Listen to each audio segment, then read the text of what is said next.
तो आप cyber cafe जा करके भी एडमिशन ले सकते हैं। आप प्रैक्टिकल लेने जाते हो तो आपसे पैसे मांगते हैं, बहुत सारी चीजें अच्छे से कैंसिल नहीं करवाया अपना नाम स्कूल से एंड जा करके एनआरएस के मेन वेबसाइट पे अपलोड कर दिया।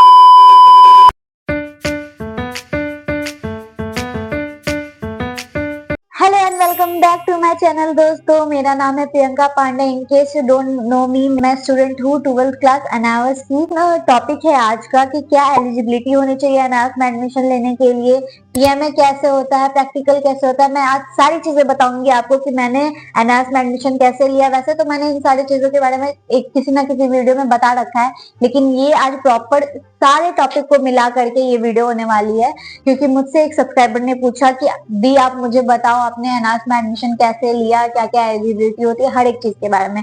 तो चलो अब मैं आपको एकदम स्टार्टिंग से हर एक चीज बताती हूँ प्रॉपर वे में, मैंने कैसे कैसे हर चीज की। एंड आप लोगों को मे भी वो आप लोगों के लिए बहुत ही ज्यादा यूजफुल होगी। तो चलो स्टार्ट करते हैं। सबसे पहली चीज ये कि मुझे एनआरएस में एडमिशन लेना था। मैं 11th पढ़ रही थी लखनऊ में, तो मैंने वहां से एडमिशन अपना कैंसिल कराया एंड वहां से मैंने टीसी ली। मुझे लगा कि टीसी की नीड होगी, लेकिन मैंने ना जब एनआरएस का नाम सुना था उसी वक्त मैंने मनीष वर्मा का भी नाम सुना था, मनीष वर्मा इंस्टीट्यूट के बारे में।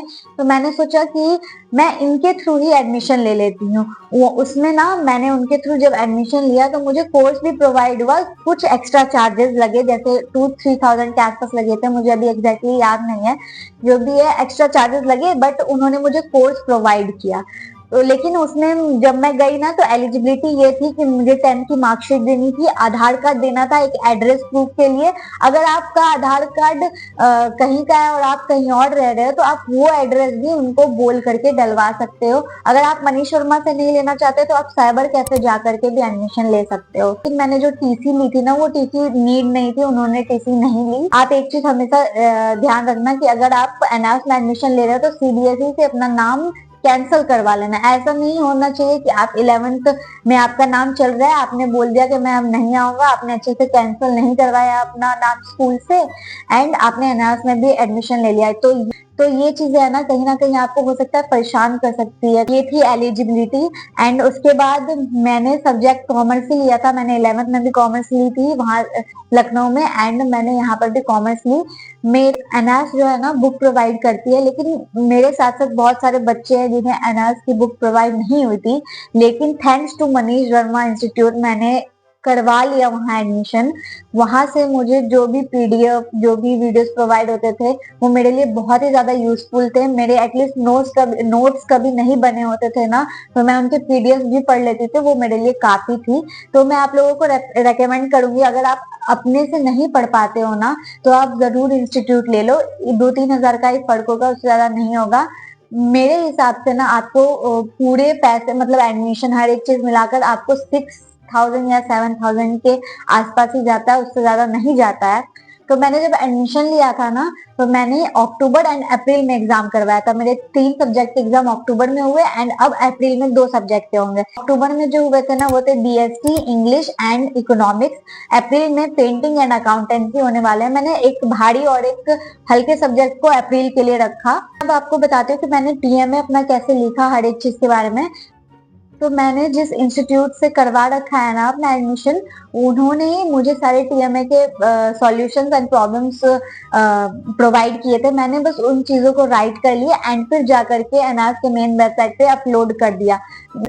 मनीष वर्मा इंस्टीट्यूट रेकमेंड कर रही हूँ ना, क्योंकि मुझे इन चीजों से बहुत ज्यादा हेल्प मिला। अगर मैं शायद इंस्टीट्यूट से नहीं होती कनेक्टेड तो मैं भी बहुत सारी चीजें गलत हो जाती, मैं पीएमए अच्छे से नहीं लिख पाती, बहुत सारी चीजें ऐसे होती। Last thing is practical. तो मैंने ऐसा बहुत सुना था कि आप प्रैक्टिकल लेने जाते हो तो आपसे पैसे मांगते हैं, बहुत सारी चीजें ऐसी होती हैं। लेकिन जब ये मेरे साथ हुआ ना तो मुझे लगा हाँ भाई ये बात सच है।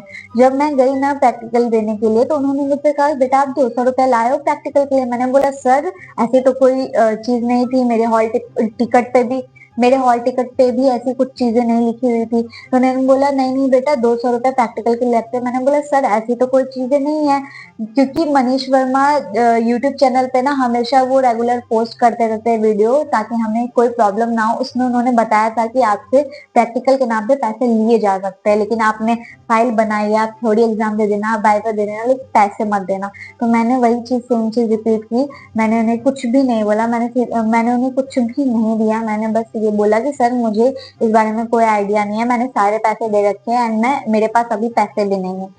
फिर वो जो प्रिंसिपल थे ना, उन्हें लगा कि मतलब मुझे ऐसा लगता है उन्हें लगा कि ये थोड़ी कॉन्फिडेंट है, इसे सब कुछ पता है, तो इससे पैसे नहीं मिल सकते।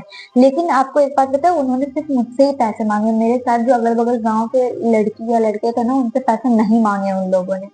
तो मैं तो समझ गई थी ये लोग मुझे ही पागल बनाने जा रहे हैं। फिर बहुत और ऐसे भी बहुत सारे बच्चे थे ना जो प्रैक्टिकल का फाइल तक नहीं बना के आए थे। मैंने हर चीज बनाया था। मेरे साथ ये चीजें शायद इसलिए हुई क्योंकि मेरे घर से वो जो सेंटर था ना, वो बहुत ही ज्यादा दूर था, बहुत ज्यादा, मतलब 10-15 किलोमीटर के आसपास वो दूर था और बहुत ज्यादा अंदर था गाँव के, इसलिए शायद ये ऐसी चीजें हुई। लेकिन अगर आपका सेंटर किसी लोकल एरिया में पड़ेगा ना, तो ऐसी चीजें नहीं होंगी। क्योंकि इससे पहले जो मैं एग्जाम देने जहाँ पे गई थी वो बहुत ही ज्यादा स्ट्रिक्ट था, लेकिन मैंने बहुत लोगों से सुना है कि बहुत जगह वो एग्जाम देने गया तो वो बिल्कुल भी स्ट्रिक्ट नहीं था। तो ये प्लेस पे डिपेंड करता है कि आप को कैसा सेंटर मिल रहा है, उस हिसाब से ही आपके साथ ट्रीटमेंट होता है। सबमिट की थी तो मेरे साथ वाले जो भी स्टूडेंट थे उन्होंने बोला तुम्हें अच्छे ही मार्क्स मिलेंगे, डोंट वरी, पैसे की वजह से ये नंबर नहीं काटेंगे। कभी आप लोग भी प्रैक्टिकल देने जा रहे हैं और आपसे पैसे मांगे जा रहे हैं, तो आप लोग बिल्कुल भी पैसे मत देना, ठीक है। आप लोग बस कॉन्फिडेंटली बोलना सर मेरे फाइल है यहाँ पे, आप फाइल ले लो, वाइवा ले लो, थ्योरी ले लो, पैसे मुझे नहीं बोले गए थे और मैं पैसे लेकर ही नहीं आया, सीधा ऐसे ही बोल दो। उसके बाद वो लोग ज्यादा पूछताछ नहीं करते हैं। तो यार that's it for this video. अगर आपको ये वीडियो अच्छी लगी है तो जल्दी से लाइक करना, शेयर करना एंड सब्सक्राइब करना मत भूलना बिल्कुल भी। अगर आप लोगों को ऐसी वीडियोस और चाहिए तो कमेंट में बताना, मैं जरूर लाऊंगी।